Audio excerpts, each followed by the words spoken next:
Welcome back. The Herd is up next. Let's head over to Colin Cowherd. Colin, what you got for us today? Boy, that Cowboy defense looks pretty tasty. Looked pretty tasty last year. A lot of bad offenses to start the season this year. More leverage for the Cowboys. Jerry Jones sounds ready for a holdout. This time I'm on Jera's side. That's coming up. Sounds great, Colin. Time for our final topic of the day here on Undisputed. Carmelo Anthony just might not be done yet. Melo has yet to find an NBA team to sign with. And earlier this month, his request to join the USA basketball team for the World Cup was denied. However, according to reports, Kyrie Irving and KD are now both pushing the Nets to sign Carmelo. Shannon, good idea or bad idea for the Nets? I think it'd be a good idea for the simple fact, looks like, I think most people don't believe KD will play this season. Wilson Chandler, another guy that just got popped for PED, is going to miss the first 25 games. Yep. So they probably could use some of Carmelo's scoring. But the thing is for them is to define Carmelo's role before he gets there. Let him know what they expect of him from an offensive standpoint. You can't come in thinking you're the Nuggets Carmelo or the Knicks Carmelo. Yep. You're at a different stage of your life now, and you need to fit a role. You're a role player. You're not the player. And notice I keep saying Carmelo. He's no longer Melo. He's Carmelo Anthony. That guy plays a role. Melo could dominate a game. To me, this isn't a good fit. It's a great fit. Right. This was heaven sent. I was so happy for Carmelo when I read that both KD and Kyrie are supporting this. Yes. And KD's supporting it because he's not going to have to share the basketball with Carmelo, right? This year. Carmelo deserves this. Yeah. He didn't deserve to go out the way it looked like it was about to end, which is nowhere. Do you realize in the last 3 seasons, 5 teams have had his rights? Yeah. This is like this. You can't end your career like that. You're better than this, right? You would think. Yeah, you're in LeBron's draft. You're going into year 17, and it's just it was looking like a pathetic close where you get rejected by Team USA. Right. You know, And that was Skip. When you look at Melo, LeBron is the anomaly. Kyle Korver is still playing, obviously, but the rest of the guys are gone. So it's LeBron, Kyle Korver, and Carmelo. And look, Kyle Korver has never been the caliber player these two guys were, but Joe Johnson is even getting a tryout. So you mean to tell me a guy that played in the Big Three? Yeah. So that might be the new platform, Skip. Guys go to the Big Three, get another opportunity to play. Carmelo Anthony can't play in the NBA. It's hard for me to believe that he can't play, Well, but they need to define his role, Skip. right? But now you can have at least a little bigger last hurrah role than you would have usually because, again, where are they going with no KD next year? Are they going to win the championship? No. So you can at least, for marquee value, you can at least end near New York City. Hold on, Skip. He didn't say he wanted to end after 17. Well, he might want to get 18, 19 in. No, I think this would be it. Guys, the Nets GM and coach have both seen it work out. All right, that is it for Undisputed, but we're back Monday morning, 9:30 Eastern. The Herd starts now. Skip, there's an old saying that says people will change for two main reasons. Their minds have been opened or their hearts have been broken. I don't believe Ben is heartbroken that AB and Le'Veon is no longer there. But maybe his mind has been opened that I can't say some of the things that I say publicly. I can't be so blatantly and outwardly critical of my teammates. I guess he thinks this is a part of the leadership that he needs to expand upon and show growth. Yep. But Skip, just because you don't have a radio show doesn't mean you can't say dumb things publicly. True. And he started this.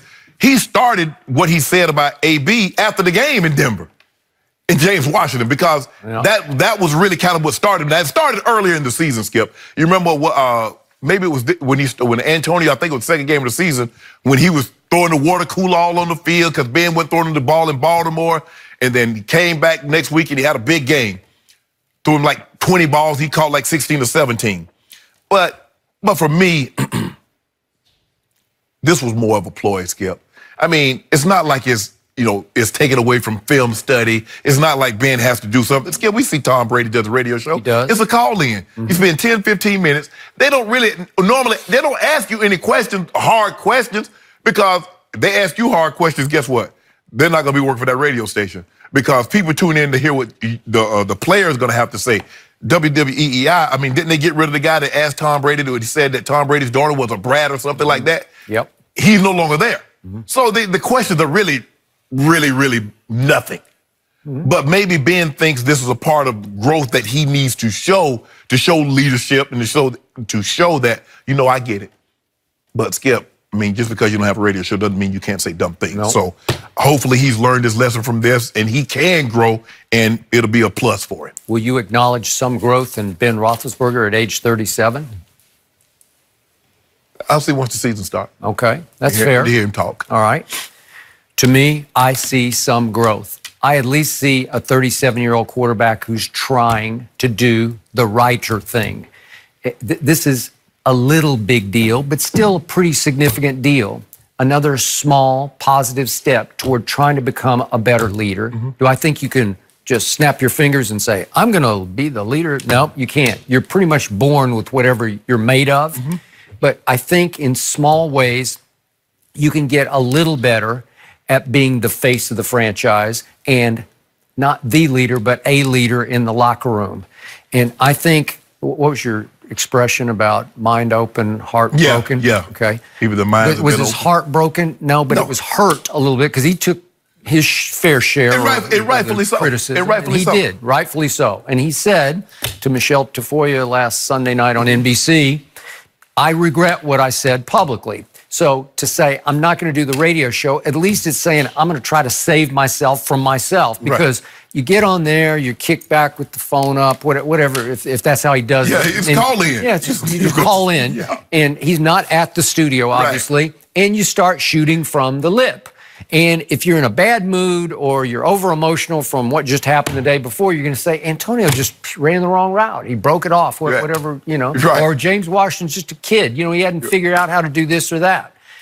I still say that he believes James Washington is poised to have a breakout year 2 for the Steelers. And that Juju already showed you last year, I think he can fill the shoes in a different way that Antonio left. Okay. Is he better than it? No, he's not. No. But is he pretty good? I think he's real good.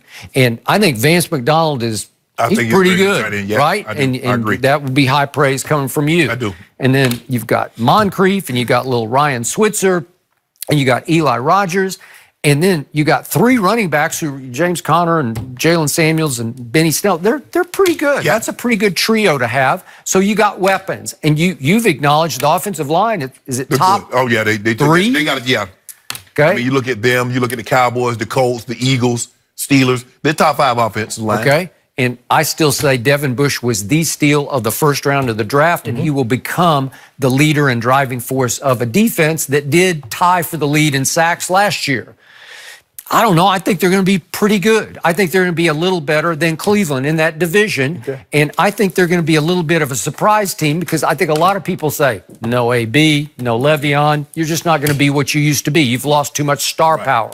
I still think they can move the ball because they still have Ben. And no matter what you think of him, he's a great leader. He's a poor leader. He's an okay leader. He is still a great football player. He still can make plays. The question I've always had, and I've had it over the last 5 or 6 years, the defense. Can their defense? That's what lets them down, Skip. You see, they played Kansas City. They played New England. And even though they beat New England last year, it's their inability to get off the field, create turnovers when they absolutely need to. So that's going to be a telltale. But I think this offense wants to prove, not just Ben, but I think Juju wants to prove, okay, I can replace Le'Veon. I mean, believe he does too. I believe James Conner's like, I got 1,000 yards last year. He was showing you that last year. And the offensive line's like, we're more than those 2 players. Yep. So I agree with you. I believe this offense will be good. And they're going to go out of their way to make sure. Because they want to send a message to the guys that are no longer in that locker room, as well as win games. Because at the end of the day, you send a message. But you want to win games. And they want to show that we can win games, get to the playoffs without 2 of the better players at their position in the NFL. Okay. And I also think Mike Tomlin, I'm not going to say he's on a hot seat because they love him and they're going to. Well, they just gave him another year extension. They're tied to Ben. But still, does he need to have a bounce back year as the leader of that team as the head coach? Yeah, he does. Well, I think he got guys now. I mean, AB was on his own thing, doing his own thing. And Coach Tomlin let that get out of hand. He did. I don't really think Le'Veon was like he wanted to get paid. I don't really think, like I said, without being there, AB, you just know. You can just look at him, be late for meetings and games. I got to do what's best for me. Le'Veon wanted his money. I don't really think Le'Veon would have been a problem. They'd given him his money. I believe he'd have been a model citizen. But that didn't happen. He's at the Jets now. Hopefully he's happy. Hopefully everyone is happy, Skip, with their situation. Ben is the unquestioned leader in that locker room. Le'Veon got his money. He's in New York. AB got his money. He's in Oakland. Shouldn't everybody be happy? Shouldn't this be like a happy, the end? I think Ben's really happy. Yeah.